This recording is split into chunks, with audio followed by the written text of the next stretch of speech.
VonAllen Sports.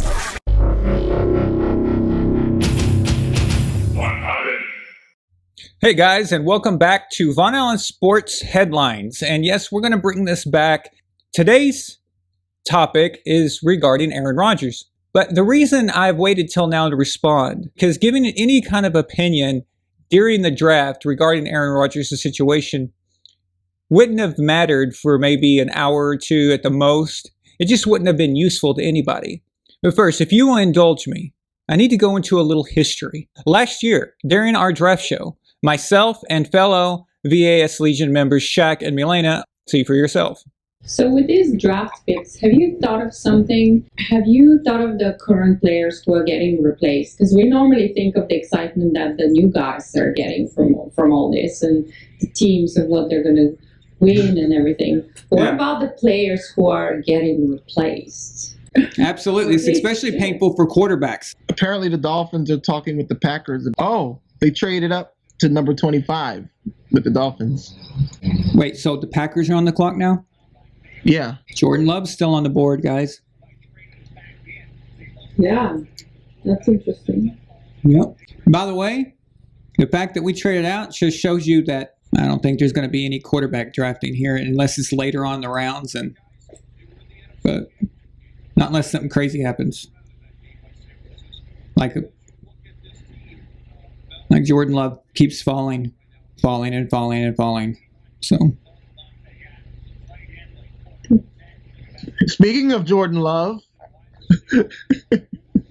he was just taken by the Packers? Yep. Are you kidding me? Nope. Oops. I spoke it into existence. Wow. That's interesting, actually. Wow. Aaron Rodgers. So is that Aaron Rodgers' successor? Or replacement, like Milena was saying. Or replacement? Rodgers is going to be tight about this, and he can't even call his mama. Oh, that's right. That's a good one. Nice. Wow. I can't believe this. Yeah, that was good. So Aaron Rodgers is sitting at home going, wait. What's she talking? Get me a wide receiver, you jerk-offs. Come on. What the hell? No, Aaron, they just took your replacement. Sorry, man. This is the ultimate example of watching you get replaced on national television in a moment.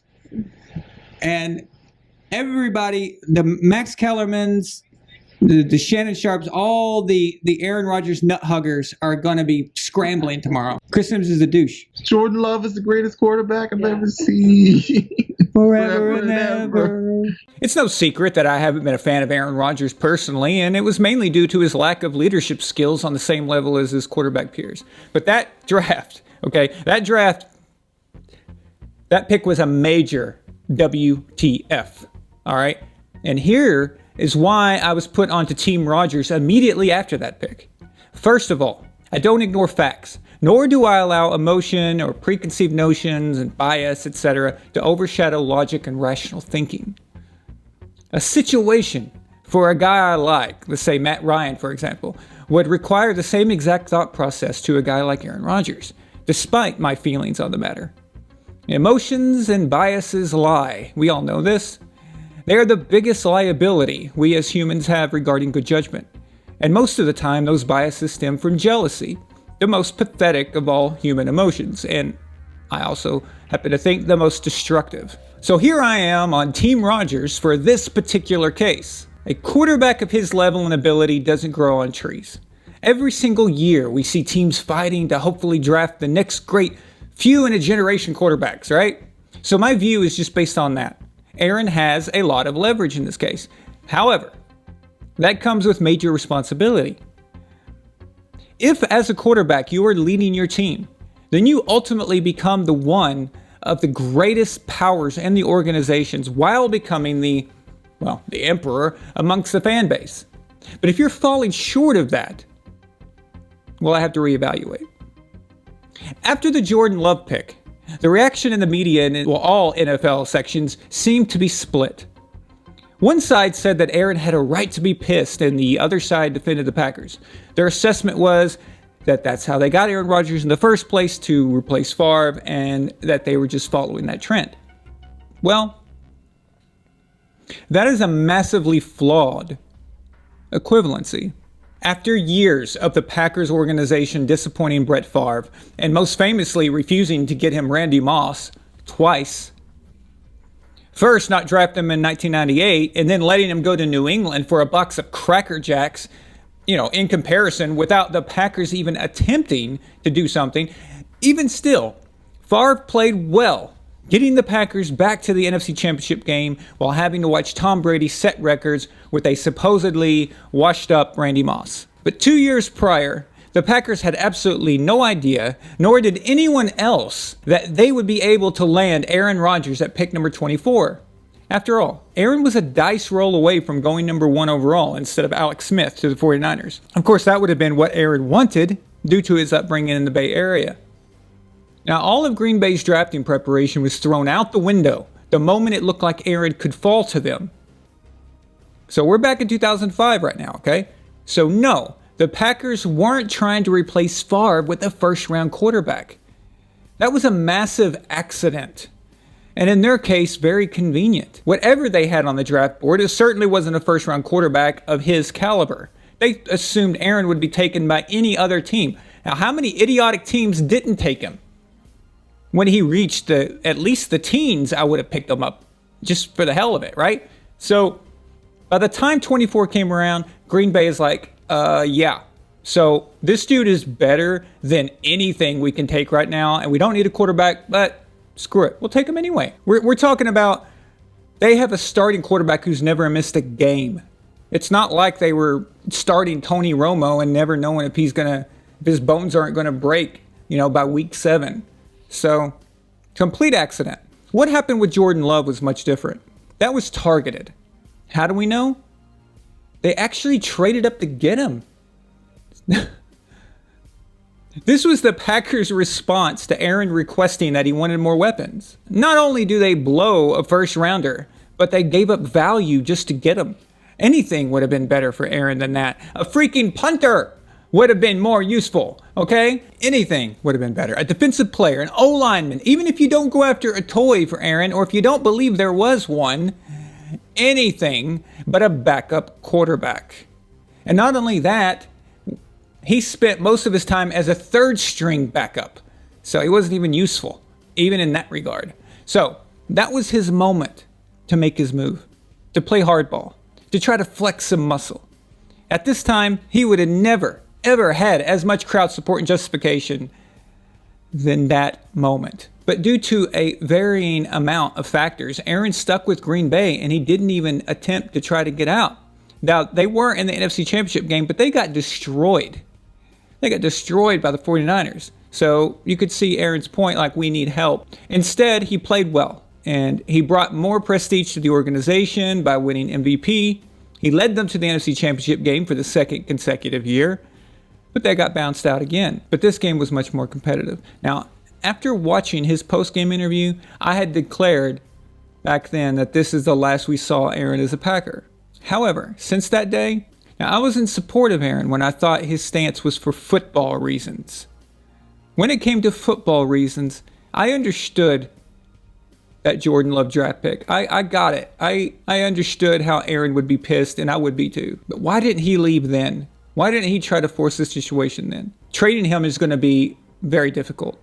It's going to be hard no matter who you trade with and when you do it. Last year, this year, makes no difference. I want to remind you, before we go any further, that this is an opinion. Okay, this is my opinion, whether I choose to believe something or disregard it. If Aaron wanted a deal done, if he wanted out, he would have revealed this and pushed this issue long before the draft. Doing it a few hours before the draft didn't make any sense. So in that regard, I don't believe that Aaron was the one that leaked that information. I actually think that it was the Packers who released that information. And they did it because they do know that they're going to get rid of him. They are going to trade him. But this is also about PR, guys. All right? Don't forget. The Packers may be a football team, but it's also a company. It's an organization. And PR to them is just as important as it is to a Fortune 500 company or a political party or anything else. It matters. And because they know they're moving on from Aaron, they knew that they were going to pick something that doesn't benefit him directly. And we do now know that they went defense in the draft in the first round. So releasing that story before the draft could get some people off their back for that. It would at least make sense. Any trade that can be done would be very difficult. Actually, it wouldn't even make any sense to do it right now. You would wait until June 1st so you can push that money back to the next season after that. And that's what the Green Bay Packers are going to do. So if they're going to trade them, they're going to do anything, they're going to do it June 1st. So they're not going to do it now. Aaron, obviously knowing this, wouldn't have leaked it at the time he did if he had ulterior motives regarding that. So it was definitely Green Bay who did it. I mean, if anybody did it on purpose. Now,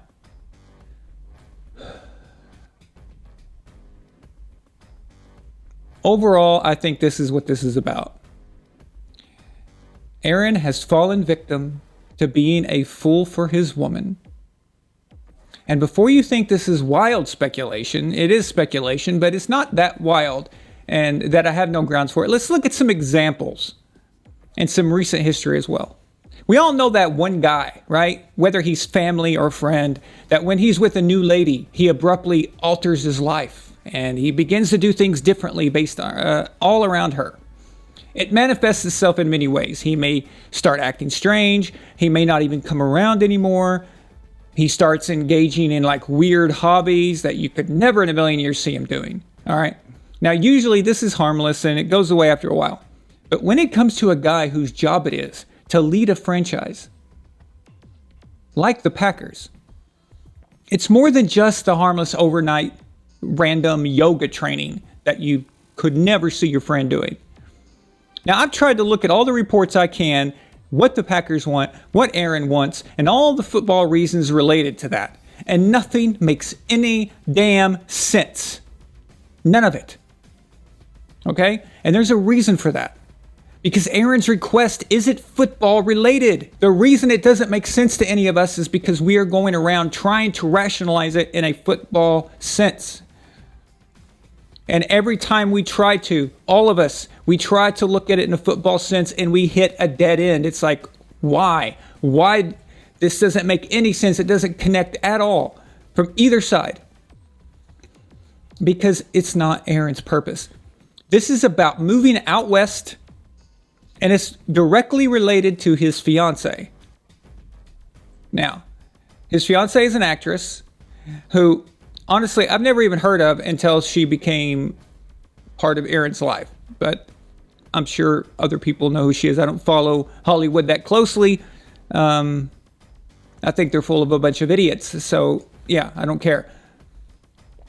But Aaron is feeling himself right now. And she is most likely feeding that ego. An ego that he already had. Now, do you really believe that she wants to live in Green Bay, Wisconsin? No offense to Green Bay.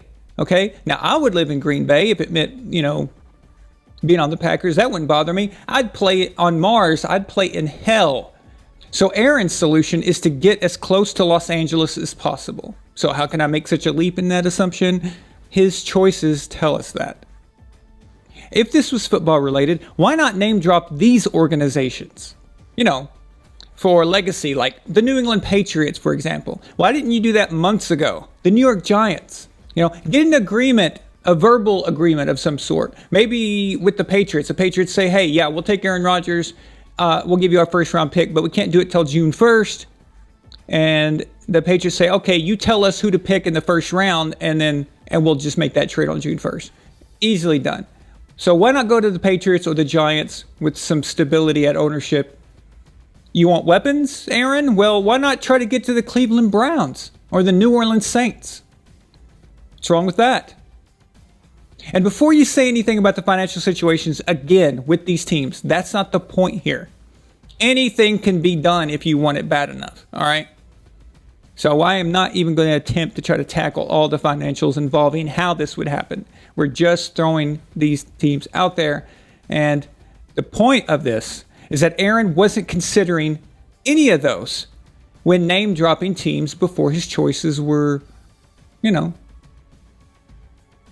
very questionable. Why didn't this come up when the Rams were dealing for Matthew Stafford, a quarterback from his own division? Would that not be the perfect place for Aaron to go? Los Angeles Rams, right? So why didn't this come up then? Because it's not football related. I believe this decision was brought up recently between him and his fiance. If it was football related, he would have tried to pounce on that immediately. All right. According to one of his closest friends, AJ Hawk, there is absolutely no chance that Aaron Rodgers will retire. Hawk also implied, well, surprisingly, he found time between watching himself smoke a cigar on camera and stated that he doesn't believe that Aaron ever requested the Packers GM to be fired. So wait a minute. Aaron doesn't want Gutekunst fired? Then what the hell is it that Aaron wants here? We know the president of the Packers, the GM, and the head coach all have flown out to see Aaron and nothing was achieved. But no one knows what he wants. He won't say. He won't say. He won't tell anybody. And it's because it's not football related. It's a living location issue. And it's recent. It's recent. It came out of nowhere for him. She decided, I'm not going to live in Green Bay. You need to get closer to me. And he's going to do what she says. But he knows he can't admit that without looking like a complete villain in the eyes of Packers fans and NFL fans everywhere. Do you have any idea how bad he'd be made fun of if he told the truth about this? He wants to leave Green Bay without insulting the entire state of Wisconsin by saying, hey, my future wife and I think where you live sucks. His real reasons for him is okay, we're now, again, I'm going to repeat, we're going off of my opinion. So this is part of the storyline here. I don't know for sure that this is the deal, but I'm just trying to connect the dots like everybody else is trying to. Admitted that it was about his fiance. That would be a PR disaster for him personally. Wow, that would look bad. That would be, it would be endless. It would be endless. So he can't admit that. But he also doesn't have football reasons for this either. He's stuck between a rock and a hard place. There's also my view that the GM, Gutekunst of the Packers, is a puppet. Okay, he's a functionary. Who is in control? Come on. We all know it's the team president. It's Murphy. Okay, it's Murphy. The same guy who was there when they cowardly sent Brett Favre to the Jets. I say cowardly because they didn't want him to be their quarterback. They thought Aaron was better. Yet they were too afraid to send him within the division. Yeah, way to treat your greatest player in your franchise history. So Brett Favre isn't good enough to be your starter, but you're scared of him. And so you don't think enough of your starter that he could overcome beating Brett Favre if Brett Favre went to the Vikings. Now remember, when Bill Belichick sent Drew Bledsoe away, their franchise quarterback, who had they just given a record $100 million contract to the Buffalo Bills within the division, Belichick was that confident in his decision. He took the best deal. He didn't care about where he was sending them. All right? That is manning up. The Packers were cowards. Well, Mark Murphy, he's still there, and Brian Gutekunst is just a figurehead. It was Mark Murphy who wanted to start his career with the Packers, with Aaron Rodgers, for his own legacy, instead of using what he considered the past with Brett Favre. Aaron doesn't really want Gutekunst fired because he knows he's not responsible. It's Murphy. It's Murphy. Aaron also knows the Packers board of directors will never pick him over Murphy. And not only that, the fan base could tilt against him. So Rodgers is in a very tough predicament. ESPN and other major outlets keep bringing up the Packers' first-round draft picks. I'm sure you guys have seen this picks as some kind of historical proof that Aaron Rodgers is justified overall. Well, I don't see it that way. With the exception of the Jordan Love pick, I think the Packers have made first-round decisions that are honestly blameless. What's the number one excuse for Aaron Rodgers that we've heard from Rodgers fans the last decade? He has no defense. Well, if he had a defense like Tom Brady, he would win, right? That's what we have always heard. The evidence tells me the Packers were in fact trying to get Aaron a defense. Now, whether that defense plays up to expectations or those first round picks, that's another matter. This argument is only based on the Packers' intentions and what they attempted to do for Aaron. So why would the Packers drafting defense be good for Aaron, despite the general NFL fan base and analysts thinking it's not? Well, it's got to do with where you can afford to cut corners. When you have an elite quarterback, or at least if you believe you do, the reason it's such a huge asset is because he allows you to cut corners on other parts of the offense and you can focus heavily on defense. That's what it gives you. Now, this is the best formula for success. It may not be pretty, it may not be flashy, but it wins. It is a winning formula. No NFL team can afford to stick to both sides of the ball. They must find areas where they can be a bit frugal. Preferably, you hope you draft well and have some all-pro caliber players on rookie deals. Everyone hopes for that. But landing an elite quarterback, especially like Rodgers, should allow you to be more generous to the defensive side of the ball. And I'm not talking extremes here, okay? You have to give your quarterback something, no matter what. But if you're a good quarterback, if your quarterback is as good as everyone believes him to be, you can get away with giving him some middle tier guys at wide receiver, tight end, or running back, right? And you get him some good protection on the offensive line. That's where your focus should be. You hope that your quarterback doesn't want to eat up the salary cap, right? So you can get him the best protection money can buy. So that's what you do. You take what he could save you on the salary cap and you get him an offensive line. You take the other half and you stack the defense. Russell Wilson, for example, has been complaining about getting sacked while taking a massive pay raise. Really? For every dollar more a quarterback makes, someone has to lose. If you think you're good enough to get paid all of that, and you still carry the team, then great, go for it. But if you can't carry the team without help, do not complain later. Aaron Rodgers has one of the best wide receivers in the league right now, and a very good, capable running back. Why wouldn't the Packers not draft defense this year, right? Defense seemed to be the liability. So why wouldn't the Packers want to bolster the defense? Especially after watching what the Bucs did to the hot offense that was the Chiefs. And look, all it took to derail the Chiefs, all it took was a couple of offensive linemen who got injured and were out. That's it.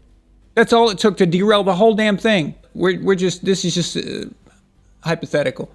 So what you would want to do is you would want to not pay all those weapons as much as you have to, and you would want to give Patrick Mahomes a defense. That is assuming that Patrick Mahomes is the kind of player that can carry the team with middle tier talent. If you don't believe that's the case, then you are in a whole mess of trouble, and you probably shouldn't have given him a $500 million deal. I don't believe that Aaron Rodgers is not capable of winning games and getting far with middle tier talent in the wide receiver, tight end, and running back position. I think he can. He's not going to get his MVPs. He's not going to set all those records. Aaron won't give us a clear answer on what he wants because he knows he can't. If he tells the truth and says it's about his fiancée being out west, he will be enemy number one and ridiculed. And I repeat, Aaron has all the sports outlets every day speculating. No one can answer these questions because Aaron can't even answer them.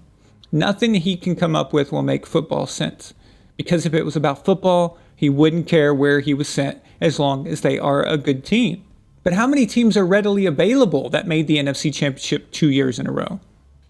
How many teams have the home field advantage that the Packers do? Wow. Granted, Aaron Rodgers does play a big role and why that team was in the NFC Championship game 2 years in a row. But we've seen how women complicate things for these players. A woman buried Colin Kaepernick's football career. Before her, he was just an athlete who wanted to win a Super Bowl. He was raised by an upper middle class family in Wisconsin.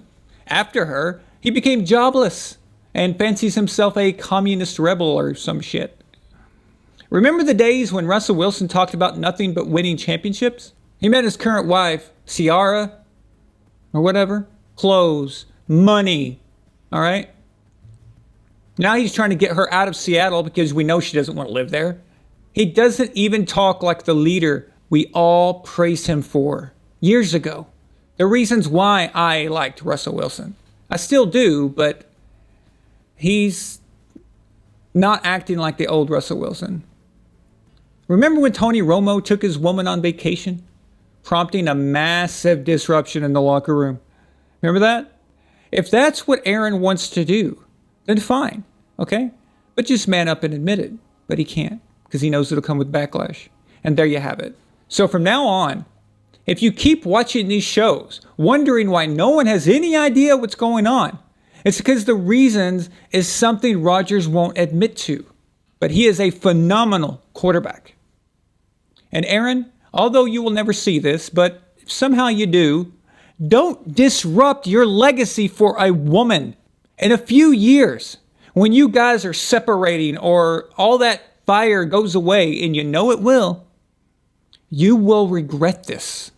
I'm sure when you first started dating Olivia Munn, you probably thought that was, the one. And I'm sure when you started dating that race car chick who wrecks her cars all the time, Danica Patrick, I'm sure maybe you even thought it did. You have your youth right now. That has a shelf life. You've got the rest of your life, if you want to be married, to do that. But your football career is limited. You can do all of this love shit and give it all up for a woman after you retire. All right? Now, look to Tom Brady as your example. If anyone could have listened to his wife and got a pass, it was Tom Brady. And he still didn't. The dude could have easily went to the Chargers and moved his wife to Los Angeles, where they had arguably as many weapons as the Bucs. Instead, he went with the best situation for him in a football way to the small market of Tampa Bay. He liked the culture there. He liked everything he had seen with the coordinators and the general manager. He just clicked well with them. Reportedly, he liked the defense much better. Imagine going from the New England Patriots, the sports town of Boston, legendary sports town, okay? The most hardcore sports fans I think I've ever seen in my life. And leaving that where he is a god, all right? And leaving that to go to Tampa Bay, Florida? Tampa Bay? Really? Now, I'm sure Giselle was absolutely thrilled with the business prospects of Tampa Bay, Florida. Sure. Okay?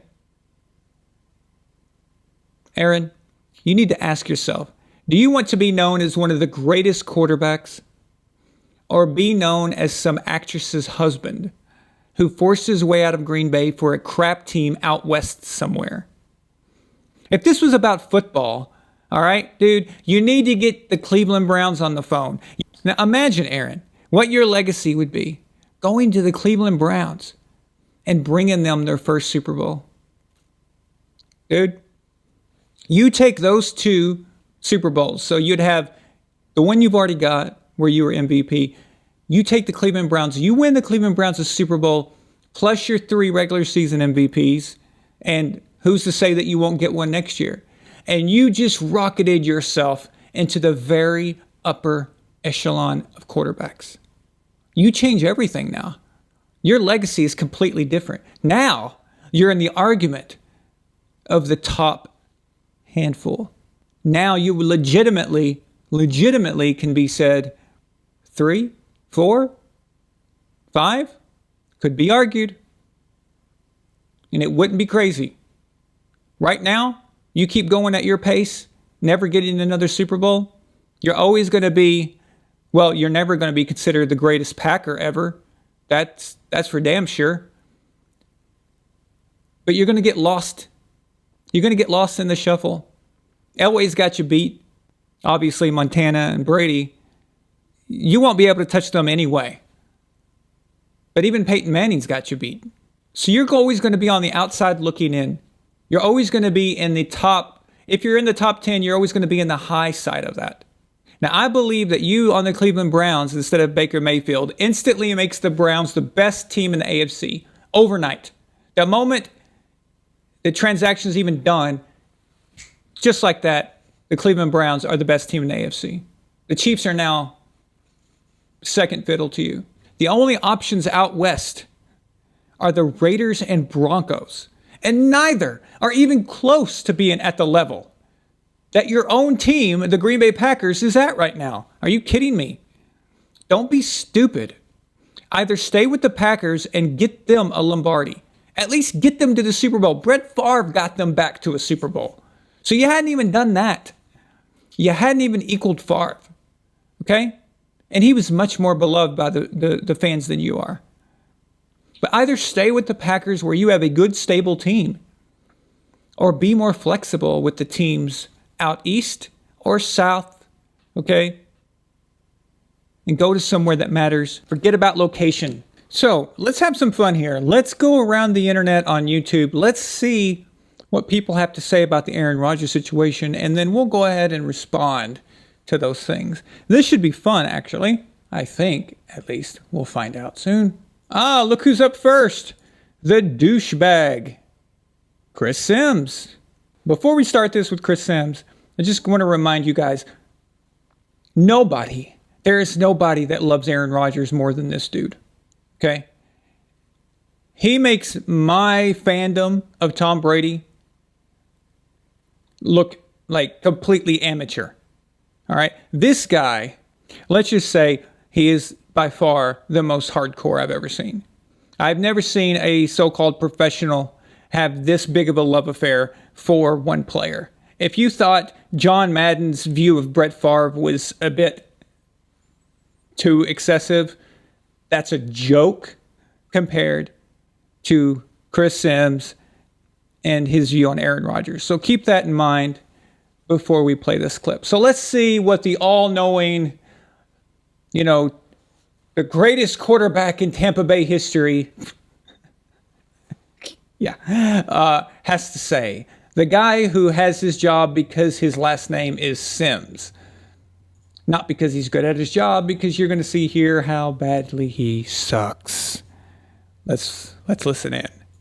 As we welcome in Chris Sims, I'm told he doesn't like anyone in the front office for a variety of reasons. A variety of reasons. Well, variety of reasons means that he doesn't know because, he does know, but he can't answer because there's no football reasons. That's why. And by the way, don't even mention the contract thing. They have given you money. They have made you the highest paid player before. And that's what you accepted. That's what you took. And when you do that, it's hard to build a team around you. I mean, It's Aaron. Can you screwed him over how? Can you play perfect? Can you play perfect every game for your whole career? And if you just make one little mistake, we can't win. Just like the NFC Championship game. It's just always been on him to make everything happen. Okay defense, okay weapons. Oh, but we got Aaron Rodgers. We're in the Super Bowl window. They don't ever do anything to support him. I'm sure he's had enough, and last year had to be the last straw with what happened there. And then to get it thrown back into your face with Tom Brady and a really talented team, and he gets to go and win the Super Bowl, I think it's a double whammy. What Chris says here is touching on a little bit about what we were talking about in the other segment. They are lacking in some areas in Green Bay, but it's been enough to get to the NFC Championship game twice. There were mistakes in that championship game, but they were also mistakes by Aaron. Aaron did throw a very costly pick. And again, you could say it should have been pass interference, but even if the guy wasn't committing pass interference, he was in lockstep with his guy. And Aaron followed him the whole entire way. Aaron never looked anywhere else, and he had other options. That's Rodgers' fault. Also, Rodgers' fault is that he couldn't get it done when he had the opportunity. He had a wide open field to run it in for a touchdown. That was his. That first down on that sequence at the end of the game, the first down, that was just a miscommunication that happens. Second down, that was a poor execution all around. The third down, he decided to, instead of running it, which he normally does, he freaked out and panicked. And that's what happens when you panic. You do something stupid and you try to force things. Fourth down. I'm on his side about the coach making the wrong decision there. You should have told Aaron from the very beginning he's got 4 downs to work with. But Rodgers at the same time could have said, yeah, he could have told the field goal team, get your ass off the field. Okay? Get your ass off the field. What that tells me is that Aaron did respect his coach, Matt LaFleur. He did respect him enough to not argue or override him. That could hint to the fact that maybe the coach is not the problem for Aaron. So I think it's location. I think it's his fiance. I don't think this is football related. You want to go to the Denver Broncos? Why? Why? What are you going to do in Denver that's going to do anything for your football career? I don't get it. I don't understand this. Compared to all the other possibilities you could go to, you go to Denver? Denver's not ready. It's true that Rodgers makes any team better that doesn't already have an elite quarterback. He instantly adds to their value. And if you're a team out there that doesn't have a clear-cut guy, you'd be idiotic to not try to get him. And don't tell me, I don't even want to hear about, oh, well, this team has a young quarterback. Really? You want to tell me that Cincinnati Bengals, oh, they have Joe Burrow. Really? If I'm the general manager of the Cincinnati Bengals, I am calling immediately to the Packers and saying, would you trade Joe Burrow for Aaron Rodgers? I would do it. People say, oh, that's crazy. Why would you do that? I'm so tired of hearing well, this guy is our future. He's the future. Really? How many quarterbacks have gone in the first round, even in the top 5, that were the future? Where are they now? The Jets just shipped their future away, got rid of them, for their new future, which they'll be doing again in 4 years. So, what future are you talking about? These first-round quarterbacks saying that they're your future for the next 15 years, you have no idea. Give me a sure thing. Aaron Rodgers is a sure thing now, right now. The Tampa Bay Buccaneers, they had their future. When they drafted Jameis Winston first overall, that was their future. What was their real future? A 43-year-old man. Okay? That was their future. A 43-year-old man comes in and helps them win the Super Bowl. What happened to that Jameis Winston pick?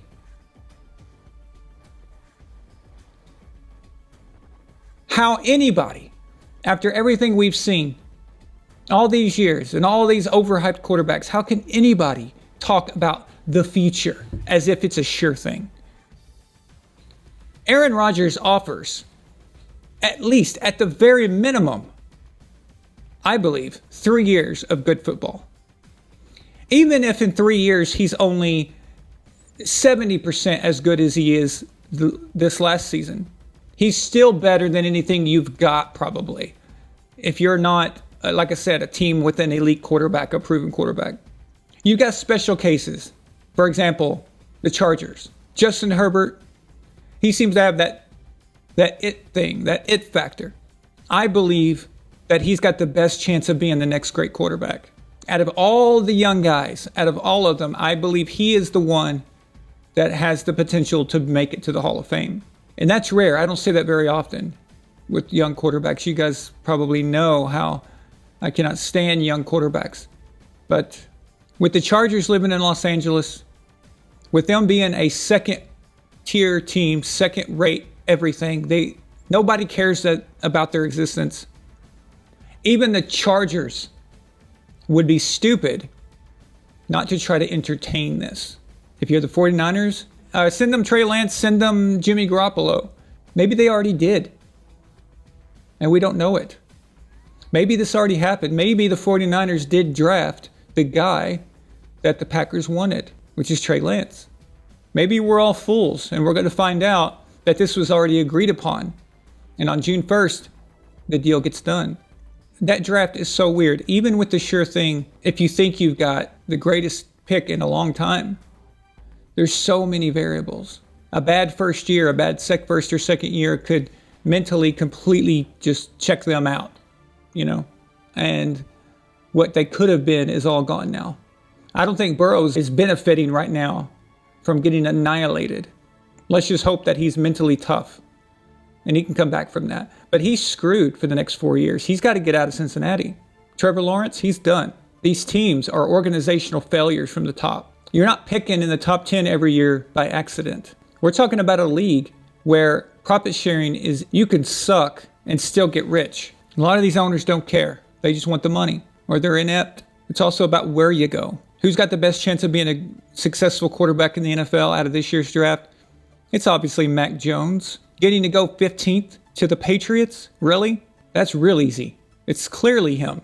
Who are you going to pick instead? I'd say maybe second place would go to Trey Lance, because 49ers ended up with that pick. The 49ers are not a top 3 pick team. They had a freak season where they lost a lot of people. That was never supposed to be that way. But they're back. They're going to be good again. So that's rare to have that good of a team. Just like it's rare to have the Patriots picking at 15. But the Jets picking at 2? The Jaguars picking at 1? That's business as usual. The Bengals, the Lions, all these organizations like that. It's business as usual. It's who they are. No matter who they draft, they are going to suck. All right? Think about this. We just saw what they gave up, what the Rams gave up to get Matthew Stafford. They believe in Matthew Stafford that much. There was a Detroit Lions team that had Matthew Stafford and Megatron together at the same time. They still couldn't go far in the playoffs. You would think, wow, those two alone would make you at least, a heavy hitter. It's an organizational failure. You want to see stable organization, okay? Look what the Baltimore Ravens were able to do with Joe Flacco.